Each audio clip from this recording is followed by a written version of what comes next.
fighters will be surrounding the plane in about 7 minutes.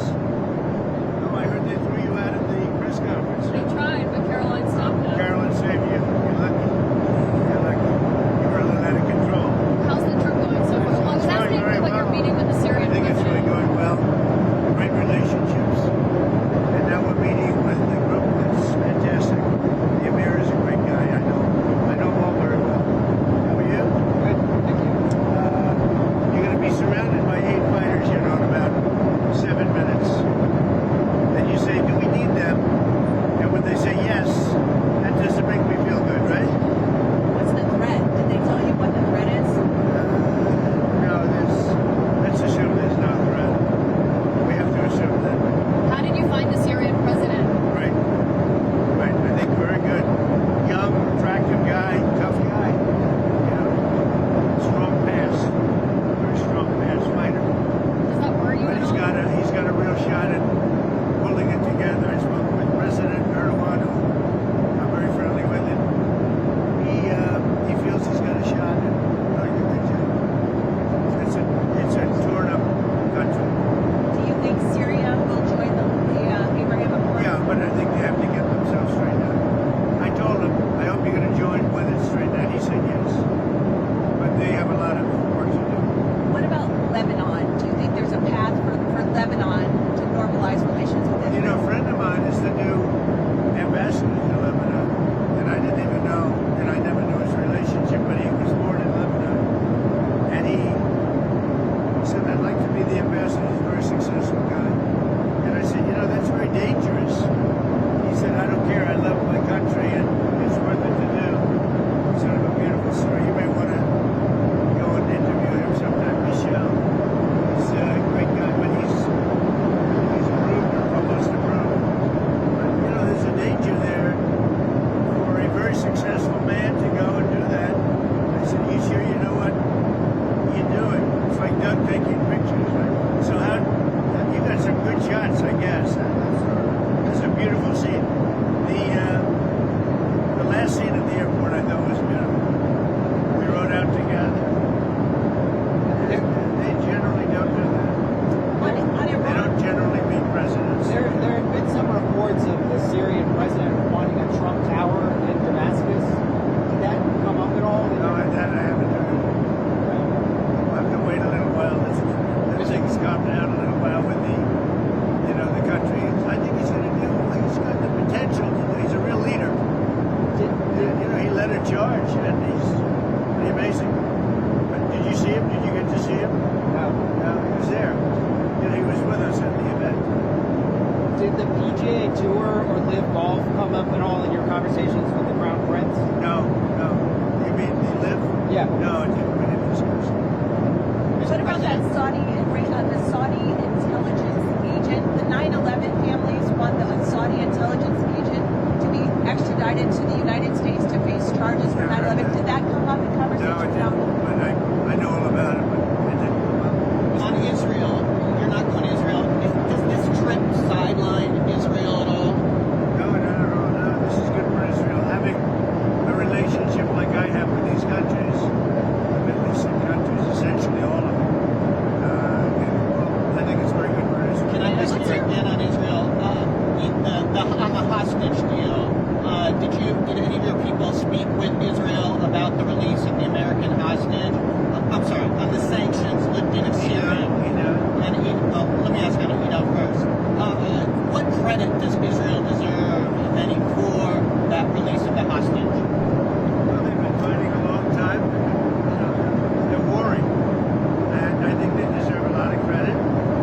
I think my people deserve a lot of credit, maybe the most credit. He wouldn't be there if it weren't for us. He wouldn't be living right now. Probably none of the hostages would be living right now. We probably have 20 that are living.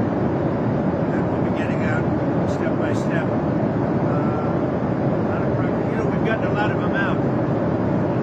And last time, a couple of weeks ago,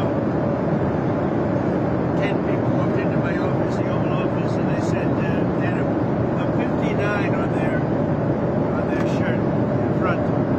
And I said, what does that represent, the number of hostages? They said, oh, that's a lot.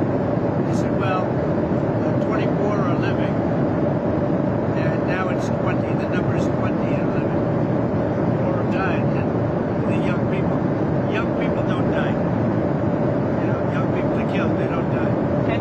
So the 24 living, of the 59 to 24 living is now down to 20. And we got Ida now. His family was so thankful. We did a good job with that. We'll continue to do it. What President happens on Trump. Thursday if President Putin doesn't show up in Turkey for the talks with Ukraine? What will you do? Well, I don't know if he's showing up. I know he would like me to be there. And that's a possibility. We could end the war. I'd be thinking about that. Not tomorrow. We're all booked out. You understand that? I said, But you go if he we're going to goes. go UAE tomorrow. And so we have a very full situation. Now, that doesn't mean I wouldn't do it to save a lot of lives and come back. But, yeah, I think they're thinking about something. I don't know that he would be there if I'm not there. We're going to find out. Marco's going. And Marco's been very effective. How are you feeling about how Putin is handling this? I know you had said a few weeks ago you thought maybe how Putin is handling this. You said a few weeks ago you thought maybe it I was don't know. I'll let you know in a week. I'll let you know in a few days. Now, Mr. President, on Israel again, has any of your team been in touch with Israel and your team about lifting the sanctions on Syria once there was reaction? Well, in touch. I mean, we told them we're doing it. The reason I did it, and I think it's been very popular actually, certainly in the Middle East it's been popular. Virtually everybody. But the reason I did it is because I spoke with President Erdogan, who I get along with very well. And I spoke to Mohammed, as you know, was with them. And they thought it was very important to do. It gives them a much better chance of survival as a country. Can you share what Netanyahu thinks about it?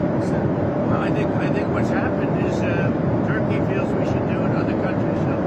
If you looked at my speech last night, which I assume most of you were at, I think the biggest applause was when I said that we're lifting these sanctions on Syria, and that's because they want to give Syria a chance to live and to be great, you know, etc. Mr. President, an Emirati government backed firm did a $2 billion deal. An Emirati government backed firm did a $2 billion deal using the Trump digital coins. How did that deal come about? I don't know anything about it. I really don't know anything about it, but I'm a big crypto fan, I will tell you. I've been that from the beginning, right from the campaign. I'm a believer in crypto, and if we're not going to do it, China's going to do it. It's the way I look at it. It's like AI. I'm a believer in AI because we have to have it. We're leading China by a lot. And in crypto, we're leading China by a lot. So I'm a big crypto You didn't know fan. about that No, deal? no. Senator Schumer said he wants to block your Justice Department political appointees until he gets answers about questions about the Qatari plane. Schumer's, you know, he's become a Palestinian. There's something wrong with him. I don't know. I've known him a long time, and there's something wrong. He's lost his confidence totally, and it's just something wrong with him. I don't know what it is with Schumer. Yeah, did you have a question? Go ahead. Oh, I've got two questions on Iran and Russia. Are you still considering secondary sanctions on Iran's oil exports? Let's see what happens over the next week. I don't really want to answer it because I want to see what happens over the next week. Go ahead. Okay, and then on Iran and Russia, are you considering sanctions on Russia for supporting Iran and for the continued war in Ukraine? Well, again, I don't want to talk about it, but I'm always considering the secondary sanctions. I had the secondary sanctions on Iran and drove them into bankruptcy, and there would have been no October 7th. There would have been no money for Hamas or Hezbollah or anybody else. So I'm always, and as you know, I put secondary sanctions on Iran again. And hopefully they're going to make the right decision because something's going to happen one way or the other. Very simple.